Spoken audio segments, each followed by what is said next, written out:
Hello dear friends, आप सभी का वेलकम है आपके अपने यूट्यूब चैनल तनु क्लासेस 8 को में। दोस्तों हम लोग पढ़ रहे थे क्लास 12 हिस्ट्री का 4th चैप्टर जिसका नाम है विचारक, विश्वास और इमारतें, जहां पर हम लोग दोस्तों कंप्लीटली बौद्ध धर्म के बारे में, जैन धर्म के बारे में और सांची का स्तूप के बारे में कंप्लीटली पढ़ते हैं, क्योंकि सबसे ज्यादा क्वेश्चन आपके इसी चैप्टर से, इसी टॉपिक से पूछा जाता है। ठीक है, तो दोस्तों हम लोगों ने जो शुरू किया था ये चैप्टर, तो कल के लेक्चर में, ये पार्ट 2 है। इससे पहले वाले लेक्चर में हम लोगों ने कुछ बेसिक चीज को कवर किया था, जैसे कि यज्ञ हो गया, विवाद हो गया, ये सब चीज, सांची का स्तूप वगैरह थोड़ा बहुत। ठीक है, जॉन मार्शल वगैरह क्या क्या चाहता था, इन सभी चीजों को हम लोगों ने पढ़ा था। लेकिन आज का जो इंपॉर्टेंट टॉपिक है दोस्तों, आज हम लोग कंप्लीटली ये लेक्चर में पढ़ने वाले हैं जैन धर्म के बारे में और बौद्ध धर्म के बारे में। और आपको मालूम है सबसे ज्यादा जो इंपॉर्टेंट है वो आपका जैन धर्म और बौद्ध धर्म है, क्योंकि सबसे ज्यादा क्वेश्चन इसी से पूछा जाता है। ठीक है, तो चलिए हम लोग लेक्चर को शुरू करते हैं। अगर आप लोग पार्ट 1 को नहीं देखे तो प्लीज मैं सजेस्ट करूंगा पार्ट 1 को भी इसके बाद जरूर देख लें, वो भी आपके लिए इंपॉर्टेंट है। लेकिन ज्यादा इंपॉर्टेंट ये है जो कि मैं पढ़ाने जा रहा हूं। चलिए चैप्टर को शुरू करते हैं। दो वर्ड को आपको सबसे पहले समझना है, एक है नियतवादी और एक है भौतिकवादी।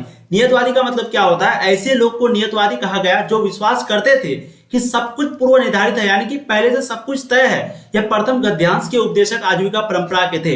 ये कहां के थे? प्रथम गद्यांश के उपदेशक आजीविका परंपरा के थे। ठीक है, तो नियतवादी का मतलब यही हो गया कि जो समझते थे उसी को कहा गया, जो विश्वास करता था और सब कुछ यकीन करता था कि ये सब कुछ पहले, मतलब कि बोलता है ना कि भाई ये पहले लिखा हुआ, किस्मत में तुम्हारा ये लिखा हुआ, यही लिखा था तुम्हारा किस्मत में, इसलिए ऐसा हुआ। ठीक है, चाहे तुम मेहनत करो या ना करो। तो वही चीज नियतवादी उसी को कहा जाता है कि ये लोग जो है विश्वास करते थे कि सब कुछ पूर्व निर्धारित है, यानी कि सब कुछ पहले से तय है, किस्मत में वही है। अब एक है भौतिकवादी, द्वितीय गद्यांश के उपदेशक लोकायत परंपरा के थे। ये जो द्वितीय गद्यांश के उपदेशक, ये कहां? लोकायत परंपरा के थे। और ये कौन से परंपरा के थे? उपदेशक आजीविका परंपरा के। ध्यान देंगे आप लोग। ठीक है, तो द्वितीय गद्यांश के उपदेशक जो है वो लोकायत परंपरा के थे, जिन्हें सामान्यतः भौतिकवादी की संज्ञा दी गई। इन दार्शनिक परंपराओं के ग्रंथ नष्ट हो गए, जिस कारण अन्य परंपराओं से उनके बारे में जानकारी प्राप्त होती है। और इनका जो परंपरा का जो ग्रंथ था वो नष्ट हो गया, जिसके कारण इन लोगों की जानकारी जो है किसी दूसरे ग्रंथ से मिलती है। ठीक है, और ये कोड आप सब, अब हम लोग शुरू करने जा रहे हैं आपका जैन धर्म के बारे में। ठीक है, बहुत इंपॉर्टेंट टॉपिक है। अब से यहाँ पर आपको ध्यान से देखना है। एक बार चेक कर लेते हैं वॉइस क्वालिटी क्लियर है कि नहीं, क्योंकि कभी कभी आवाज नहीं आती है। ठीक है, चलिए वॉइस क्वालिटी बहुत क्लियर है। आप लोग को जो जो मैं नोट करने के लिए बोलूंगा प्लीज आप लोग नोट करते हुए चलेंगे। लौकिक सुखों से आगे महावीर का संदेश। जैन परंपरा के अनुसार महावीर से पहले 23 शिक्षक हो चुके थे। शिक्षक का मतलब क्या होता है? टीचर, जो अध्यापक जो हम लोगों को पढ़ाते हैं, जैसे कि मैं आपको पढ़ाता हूं। लेकिन इस शिक्षक को जैन धर्म में तीर्थकर बोला जाता था। क्या बोला जाता था? तीर्थकर। ठीक है, तो जो वो लोग धर्म के बारे में बताते थे, जैन धर्म के बारे में बताते थे, इसलिए जैन धर्म में उसको बोला जाता था तीर्थकर। तो जैन परंपरा के अनुसार महावीर से पहले 23 शिक्षक हो चुके थे, उन्हें तीर्थकर कहा जाता था। तीर्थकर वह महापुरुष होते हैं जो पुरुषों और महिलाओं को जीवन की नदी के पार पहुंचाते हैं। मतलब क्या हुआ? जीवन की नदी के पार का मतलब क्या हुआ? कि उन लोगों को अच्छी बातें बताते हैं कि आपको ये करेंगे तो आपको स्वर्ग मिलेगा, ये करेंगे तो आप जो है नरक में जाएंगे, ठीक है, जन्नत में जाएंगे, जहन्नम में जाएंगे। तो ऐसे करके जो है उन लोगों को बोलता है तीर्थकर। ठीक है, तो उसको महापुरुष होते हैं जो कि पुरुषों और महिलाओं को जीवन की नदी के पार पहुंचाते हैं। जैन दर्शन की सबसे महत्वपूर्ण अवधारणा यह है कि संपूर्ण विश्व प्राणवान जीवित है। और जैन धर्म में यह क्वेश्चन पूछा भी गया, भीभ्या इस लाइन को आप लोग देखेंगे। जैन धर्म में जो सबसे बड़ी बात है कि सब कुछ जो है जीवित होता है, सभी में जान होती है। पत्थर को ले लो आप, चट्टान को ले लो, जल को ले लो, किसी भी चीज को ले लो, सभी में जान होती है। संपूर्ण विश्व प्राणवान है, यानी कि जीवित है। और यह भी माना जाता है कि पत्थर हो गया, जल हो गया, यानी कि पानी हो गया, पत्थर हो गया, चट्टान हो गया, ये सभी में जीवन होता है। ये जैन धर्म में माना जाता है। ठीक है, जैन धर्म के अनुसार जन्म और पुनर्जन्म का चक्र जो है वो कर्म के द्वारा निर्धारित होता है। और एक चीज क्या माना जाता है कि जो आपका जो जन्म होगा या पुनर्जन्म होगा या नहीं होगा, ये आपके कर्म पर डिपेंड करता है। अगर आप अच्छे काम करेंगे तो हो सकता है आपका जन्म 2 बार 3 बार हो। ठीक है, तो यही कहता है कि जैन धर्म के अनुसार जन्म और पुनर्जन्म का जो चक्र है वो कर्म के द्वारा, यानी कि आपके काम के द्वारा, आप जो काम किए पिछले साल, यानी कि पुण्य जीवन में जो मरने से पहले, तो उस पर आपका निर्भर करता है। तथा कर्म चक्र के से मुक्ति पाने के लिए त्याग और तपस्या आवश्यक है। और यही कर्म चक्र, यानी कि अगर आप कोई पाप कर दिए, कोई गलती कर दिए हैं, तो इससे आपको क्या करना पड़ेगा? मुक्ति पाने के लिए त्याग और तपस्या, ये दोनों चीज बहुत जरूरी है। ये आपके जैन धर्म में आता है। ठीक है, ध्यान देंगे आप लोग। जैन धर्म के बारे में पूछेगा,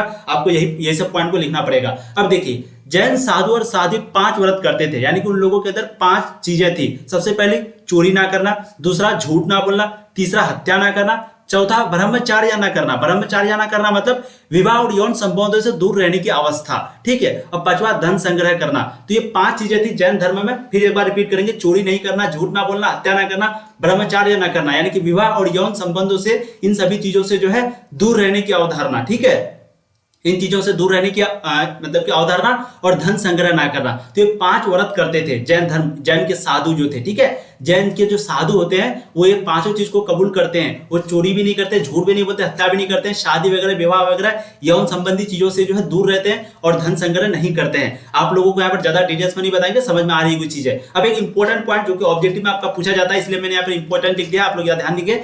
जैन धर्म के अंतिम तीर्थकर कौन थे? महावीर थे, ठीक है। कौन? भगवान महावीर या फिर महावीर जो बोलेंगे। तो ये अंतिम तीर्थकर थे। कितने थे? अंतिम, यानी कि सबसे लास्ट में। और श्वेतांबर तथा दिगंबर जो है वो जैन पंथ के 2 संप्रदाय हैं, एक है श्वेतांबर और एक है दिगंबर। ये जो है जैन पंथ के 2 संप्रदाय हैं। और जैनों की प्रार्थना स्थल को जिनालय या फिर मंदिर कहा जाता है, ठीक है। तो जैसे कि एक मस्जिद होता है, मुस्लिम लोग करते हैं, हिंदू जो होते हैं वो मंदिर होते हैं, तो उसी तरीके से दोस्तों जैनों की जो प्रार्थना है वो क्या कहा जाता है? जिनालय। एक तो जिनालय या फिर मंदिर, ये दोनों वर्ड उसके लिए यूज किया जाता है। Important points. अब देखिए, जैन धर्म का फैलाव यानी कि विस्तार।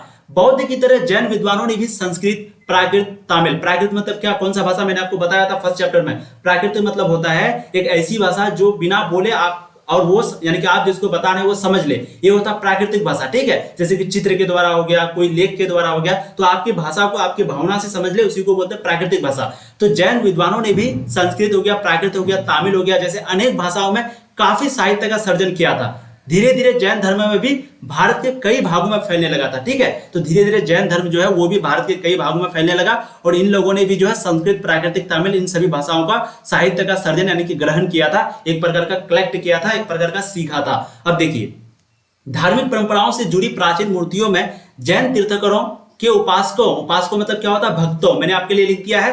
तो जैन परंपराओं से जुड़ी जो प्राचीन मूर्तियां हैं उनमें जैन तीर्थंकरों यानी कि जैन के शिक्षक जो होते थे उसके भक्त द्वारा बनाई गई मूर्तियां भारतीय उपमहाद्वीप के कई हिस्सों में पाई गई, ठीक है। तो जैन परंपराओं के जो तीर्थंकर के जो शिष्य होते थे, जो भक्त होते थे, तो उनके द्वारा जो मूर्तियां बनाई गई थी वो भारत में कई उपमहाद्वीप में पाए गए, कई भारतीय उपमहाद्वीप में पाए गए हैं, ठीक है। अब बुद्ध तथा ज्ञान की खोज। तो जैन धर्म के बारे में आपका इतना ही चीज था, ठीक है। अगर आप लोगों ने पार्ट 1 में देखा प्लीज उसको देखिएगा, उसमें भी मैंने बहुत अच्छी अच्छी चीजों को कवर किया है, ठीक है। इसके बाद फिर आपको क्वेश्चन आंसर देखना है, सभी का लिंक आपको डिस्क्रिप्शन में मिल जाएगा, वहां पे वीडियो का लिंक, ऑब्जेक्टिव का भी, सब्जेक्टिव का भी। चलिए अब यहाँ पर अगर आप आगे देखेंगे बुद्ध तथा ज्ञान की खोज, फिर से बुद्ध के बारे में पढ़ने वाले हैं और ये बहुत इंपॉर्टेंट है, बहुत बार पूछा जाता है, आप लोग यहाँ पर ध्यान से देखेंगे। गौतम बुद्ध एक शरमन थे और इन्हीं की शिक्षाओं पर बौद्ध धर्म का विस्तार हुआ था। बहुत इंपॉर्टेंट पॉइंट, आप लोग यहाँ पर ध्यान देंगे, ठीक है। बुद्ध तथा ज्ञान की खोज बहुत इंपॉर्टेंट टॉपिक है। गौतम बुद्ध एक शरमन थे और इन्हीं की शिक्षाओं पर बौद्ध धर्म का विस्तार हुआ था। तो हम लोग जानते हैं गौतम बुद्ध जो है वो क्या थे? एक शरमन थे और इन्हीं की शिक्षाओं पर इन्होंने ही बौद्ध धर्म का विस्तार किया, इनके फैलाव किया, इसको बढ़ाया, बहुत दूर दूर तक फैलाया, ठीक है। सैकड़ों वर्षों के दौरान बुद्ध के संदेश पूरे उपमहाद्वीप सहित जापान, श्रीलंका, कोरिया, चीन, म्यांमार, थाईलैंड तथा इंडोनेशिया तक फैली, ठीक है। तो ये भारत से शुरू हुआ था, लेकिन अभी सबसे ज्यादा जो है इसका फॉलोअर कहां पर है? चीन पर है, ठीक है। तो ये क्या बताता है कि सैकड़ों वर्ष के दौरान 100 वर्ष लग गए, इसी के दौरान पूरे संदेश जो है बुद्ध के संदेश वो पूरे उपमहाद्वीप सहित, इसके साथ साथ जापान भी, श्रीलंका भी, कोरिया भी, चीन भी, म्यांमार भी, थाईलैंड भी और इंडोनेशिया तक इसके जो है फैले बौद्ध धर्म के शिक्षाएं, बौद्ध धर्म के संदेश, ठीक है। आगे देखिए, इतिहासकारों ने कई ग्रंथों के माध्यम से बुद्ध के जीवन काल बनाने का प्रयास किया। तो इतिहासकार जो थे वो कई ग्रंथों के माध्यम से बुद्ध के जीवन काल जानने के लिए बहुत ज्यादा प्रयास किया, बहुत ज्यादा कोशिश किया उसके बारे में जानने के लिए। इन परंपराओं के अनुसार बुद्ध शाक्य कबीले के सरदार के बेटे थे और इन्हीं जानकारियों में से एक जानकारी इसको मिली कि बुद्ध जो है वो किसके? बुद्ध शाक्य कबीले के सरदार के बेटे थे। ध्यान देंगे आप लोग, शाक्य कबीले के, शाक्य जो भी आपको पढ़ना है, तो शाक्य कबीले के सरदार के बेटे थे बुद्ध। यही इतिहासकार जो है अपने ग्रंथों के अनुसार, अपने परंपराओं के अनुसार ये सारी चीजों को बताता है। अब एक इंपॉर्टेंट पॉइंट जो कि ऑब्जेक्टिव में आपका बार बार पूछा जाता है एमसीक्यू में, आप लोग प्लीज यहाँ पर ध्यान से देंगे, ठीक है। बुद्ध के बचपन का नाम था सिद्धार्थ। बुद्ध के बचपन का क्या नाम था? सिद्धार्थ। और बुद्ध की जो जन्म लुम्बिनी थी वो कहां पर हुआ था? इसका जन्म दोस्तों नेपाल में। ध्यान देंगे आप लोग प्लीज। बुद्ध के बचपन का नाम था सिद्धार्थ, बुद्ध की जन्म जो है वो नेपाल में हुआ था। बुद्ध का जीवन साथी कौन थी? राजकुमारी यशोधरा। राजकुमारी यशोधरा, सभी क्वेश्चन आपके बोर्ड एग्जाम में पूछा गया है। तीसरा पॉइंट है, बुद्ध के पिता का नाम जो है शुद्धोधन तथा और माता का नाम क्या थी? मायावती देवी। और उनके माता की मृत्यु बुद्ध के जन्म से 7 दिन के बाद हो गया था, ठीक है। तो इस चीजों को आप लोग ध्यान रखेंगे। उसके उसकी माता का नाम, पिता का नाम था सुशोधन और शुद्धोधन और माता का नाम था मायावती देवी। और उनका माता का जो मृत्यु है वो कब हुई थी? बुद्ध के जन्म के 7 दिन के बाद। अब देखिए, सिद्धार्थ कि सिद्धार्थ यानी कि बुद्ध, सिद्धार्थ का नाम क्या था, यानी कि बचपन का नाम क्या था उसका, सिद्धार्थ, ठीक है। तो उसने साधना के मार्गों का अन्वेषण जांच पड़ताल किया। इनमें से एक था शरीर को अधिक से अधिक कष्ट देना, जिसके चलते मरते मरते वह बच गए, ठीक है। तो वो जो है एक साधना के मार्गों का अन्वेषण किया, जांच पड़ताल किया। इनमें से एक था शरीर को अधिक से अधिक कष्ट देना, जिसके चलते वो मरते मरते वो बच गए। समझ में आ गया आपको बुद्ध के बारे में जानकारी। गौतम बुद्ध के बारे में अगर कभी पूछेगा तो ये सभी चीजें जो ऑब्जेक्टिव में पूछा था आप लोग ध्यान देंगे, ठीक है। अब बुद्ध की शिक्षाएं, बुद्ध धर्म में क्या क्या है, इन चीजों को हम लोग देखते हैं बहुत अच्छे से, ठीक है। बुद्ध की शिक्षाओं को सत्तू पिटक में दी गई कहानी के आधार पर दोबारा निर्मित किया गया है। तो बुद्ध की शिक्षाओं को सत्तू पिटक में दी गई कहानी के आधार पर दोबारा निर्मित किया गया है। बुद्ध ने लोगों को विवेक और तर्क के आधार पर समझाने लगा, और बुद्ध दर्शन के मुताबिक दुनिया जो है वो क्या है, अनित्य है, यानी कि अस्थिर है। तो सबसे बड़ी शिक्षा जो बुद्ध धर्म में है वो क्या कहते हैं कि दुनिया जो है वो एक अस्थिर है, कोई स्थिर दुनिया नहीं। यहाँ पर लोग आते हैं जाते हैं, तो एक अस्थिर दुनिया है। ये कहते हैं कि यहाँ पर लोग जो है वो क्या होते हैं, आत्मविहीन, यानी कि सेल्फलेस। जो हम लोग बोलते हैं कि भाई वो अपना मनमर्जी, यानी कि वो किसी का सुनता नहीं है, एक प्रकार का बोलते हैं कि भाई मतलबी है, मतलबी जो वर्ड यूज करते हैं, तो वही है सेल्फलेस। तो यहाँ पर आत्मविहीन है, उसका हिंदी क्या बोलते हैं, आत्मविहीन, यानी कि सेल्फलेस, यानी कि मतलबी। क्योंकि यहाँ कुछ भी अस्थाई नहीं, सब अस्थाई होता है, इसीलिए लोग जो है सेल्फलेस होते हैं, ठीक है। और दुनिया जो है वो अस्थिर है। ये दो शिक्षाएं। तीसरा है घोर तपस्या और विषय शक्ति माध्यम मार्ग अपनाकर मनुष्य दुनिया के दुखों से मुक्ति पा सकता है। तो एक घोर तपस्या हो गया और दूसरा हो गया विषय शक्ति।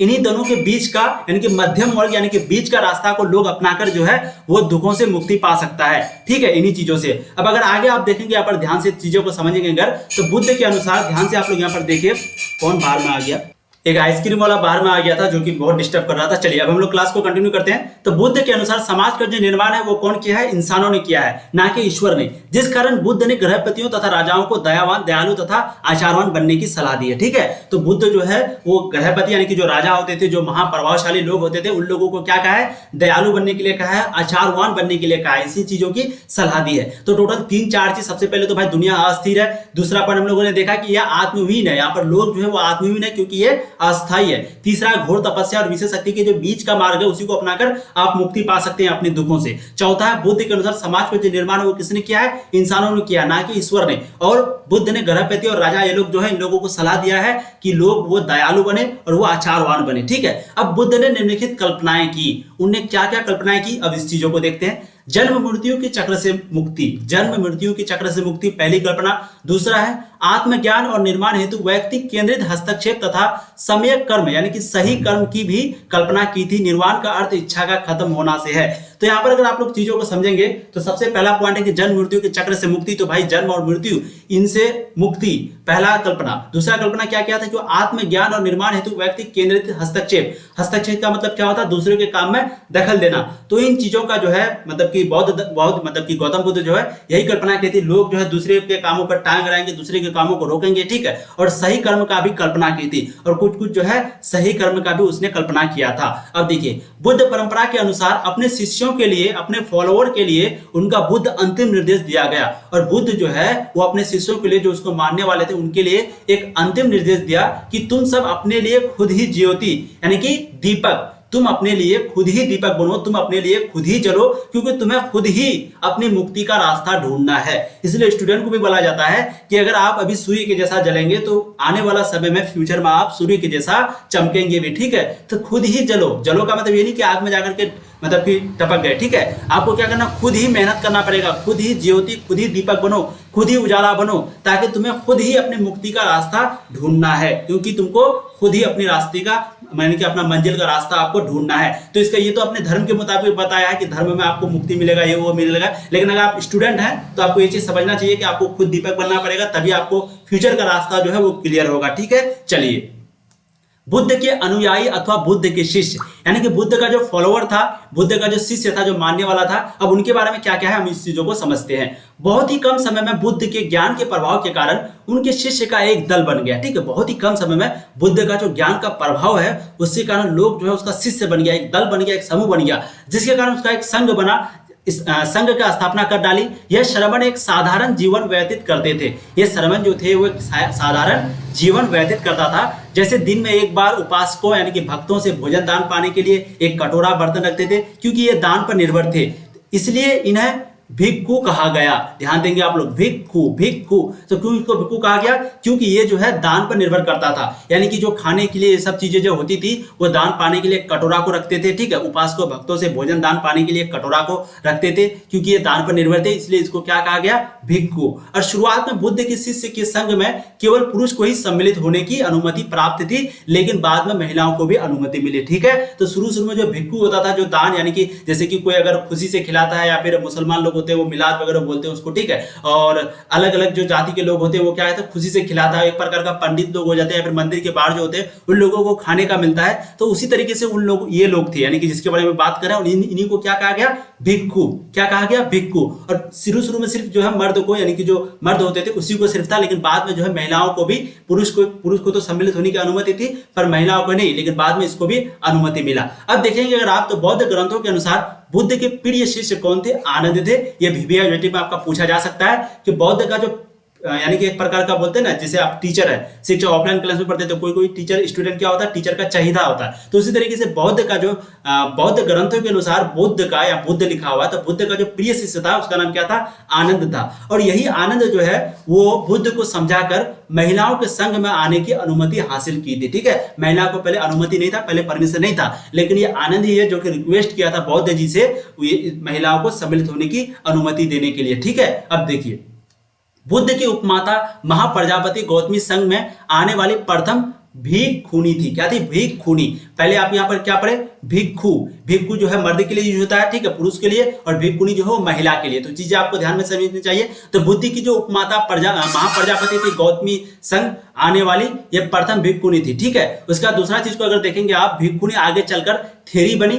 थेरी का अर्थ होता है ऐसी महिलाएं जिन्होंने निर्वाण शांत प्राप्त कर लिया हो। थेरी का मतलब क्या होता है? ऐसी महिलाएं जो कि शांत प्राप्त कर लिया हो। तो भिक्खुनी जो है आगे चलकर वो थेरी बना, और थेरी का अर्थ क्या होता है? ऐसी महिलाएं जो कि निर्वाण शांत प्राप्त कर लिया हो। अगर आप यहाँ पर दूसरा पॉइंट को देखेंगे, नीचे में आएंगे अगर, तो बुद्ध के अनुयायी सामाजिक वर्ग से आए थे। बुद्ध के जो अनुयायी थे यानी कि फॉलोअर थे, वो कहां से आए थे? सामाजिक वर्ग से आए थे। इन वर्ग में राजा हो गया, कर्मकार हो गया, धनवान हो गया, गृहपति हो गया, शिल्पी हो गया, दास हो गया, ये सभी सम्मिलित था। ये जो वर्ग आए थे, अनुयायी वर्ग आए थे, इनमें सभी राजा भी, कर्मकार भी, धनवान भी, गृहपति भी, शिल्पी भी, दास भी, सभी तरह के लोग, ऊंचे नीचे सभी तरह के लोग आए थे। इन लोगों का एक बार संघ में प्रवेश करने के बाद इनको अपना पुराना पहचान त्यागना पड़ता था। और इस संघ में अगर एक बार कोई घुस जाए तो उसको जो पुरानी चीजें थी, जो धर्म से वो बिलोंग करते थे, जहां भी वो रहते थे, जो भी करते थे, सभी चीजों को उसको त्यागना पड़ता था, छोड़ना पड़ता था। अर्थात संघ में सबको समान दृष्टि से देखा जाता था, यानी कि एक ही नजर से उसको देखा जाता था। ये नहीं कि ये अलग है, ये अलग है, ये अलग है, ये इस धर्म से, ये इस धर्म से, उन चीजों को नहीं देखा जाता था। तो आपको समझ में आ गया बुद्ध के अनुयायी अथवा बुद्ध के शिष्य किस तरीके से। तो उसका शिष्य का जो नाम था वो क्या नाम था दोस्तों? आनंद, जो कि प्रिय शिष्य था, ठीक है। और शुरू में महिलाओं को जो है यहाँ पर अगर आसान भाषा में समझेंगे तो मंदिर के बाहर में जो होते हैं वो खाने पीने के लिए, कोई अभी तो नहीं, बहुत कम होता है, लेकिन जहां कहीं पे होते होंगे तो वहां पर खाने पीने के लिए उसको जो दिया जाता था, तो वेट करता था भक्तों का कि कौन आएगा, कौन दान करेगा, जो हमको मिलेगा कुछ खाने के लिए। तो उसी को भिक्खु कहा गया मर्दों के लिए, और वहीं पे पुरुषों के लिए, और वहीं पे महिलाओं के लिए जो है भिक्खुनी कहा गया, ठीक है। प्रथम कौन थी? वो महाप्रजापति गौतमी संघ थी, ठीक है। तो ये धीरे धीरे जो है फिर थेरी का अर्थ जो है ये मेरे थेरी बन गया, और थेरी का अर्थ क्या होता है? महिलाएं जिन्होंने निर्वाण यानी कि शांत प्राप्त कर लिया हो।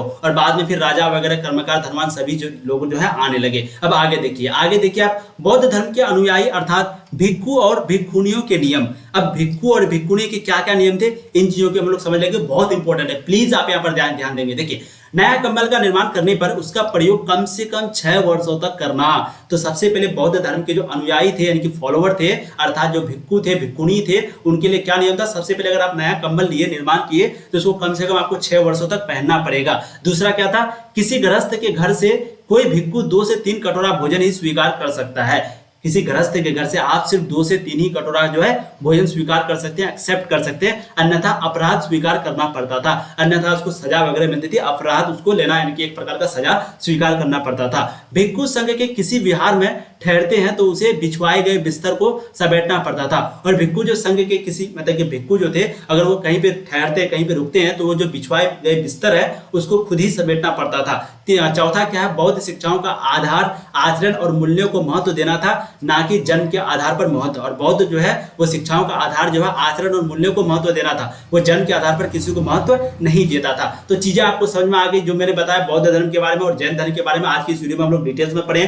प्लीज अपने दोस्तों को जरूर शेयर कीजिएगा, क्योंकि सभी का लगभग ये टॉपिक जो है बहुत कमजोर होता है। अगर आप लोगों को चीजें समझ में आए तो बहुत अच्छी बात है, नहीं है तो प्लीज दोबारा से देख लीजिए, क्योंकि सभी चीज इंपॉर्टेंट है दोस्तों, आपको पूरा चीज नोट करना पड़ेगा। ठीक है, ये पीडीएफ जो है आपको कुछ ही दिन के अंदर मिल जाएगा हमारे वेबसाइट पे। हो सकता है 1 सप्ताह 2 सप्ताह लगे, क्योंकि दोस्तों वहां पर बहुत टाइम लगता है डालने में। ठीक है, तो वो तनु क्लासेस वेबसाइट का नाम है TANU तनु CLASSES तनु क्लासेस, गूगल में सर्च करेंगे उसी वेबसाइट पे आपको मिल जाएगा। ठीक है, नेक्स्ट वीडियो में दोस्तों पार्ट 3 लेके आएंगे, जहां पर हम लोग स्तूप के बारे में पढ़ेंगे, क्योंकि थोड़ा सा स्तूप के बारे में, बाकी स्तूप क्यों बनवाए जाते थे, स्तूप बनाने में किसकी महत्वपूर्ण भूमिका होती थी, बहुत इंपॉर्टेंट है, क्योंकि सांची का स्तूप वगैरह जो है अभी आता है। ठीक है, अमरावती तथा सांची का निर्यात, उसके बाद फिर दोस्तों महायान और बौद्ध मत का विकास, महायान बहुत इंपॉर्टेंट है, हीनयान महायान, इसके बारे में क्वेश्चन भी पूछा जा चुका है। और एक पौराणिक हिंदू धर्म का जो उदय हुआ था उनके बारे में हम लोग पढ़ेंगे, मंदिरों का निर्माण, उसके बाद फिर आपका चैप्टर जो है समाप्त। तो कल जो है आपका लास्ट लेक्चर होने वाला है इस चैप्टर का, चैप्टर नंबर 4 का। ठीक है, तो चलिए अगर आप लोग पार्ट 1 को नहीं देखे प्लीज पार्ट 1 को देख लीजिएगा। ये वीडियो अगर आप बाद में देख रहे हैं तो पार्ट 3 भी अब तक आ गई होगी, कल जो है आपका पार्ट 3 अपलोड हो जाएगा। ठीक है, तो सभी का लिंक जो है आपको डिस्क्रिप्शन में मिलेगा, या फिर प्लेलिस्ट से जाके देख लीजिए। चलिए दोस्तों फिर मिलेंगे नए वीडियो में, तब तक के लिए जय हिंद। आप लोग इसी तरीके से पढ़ाई करते रहिए, सपोर्ट करते रहिए,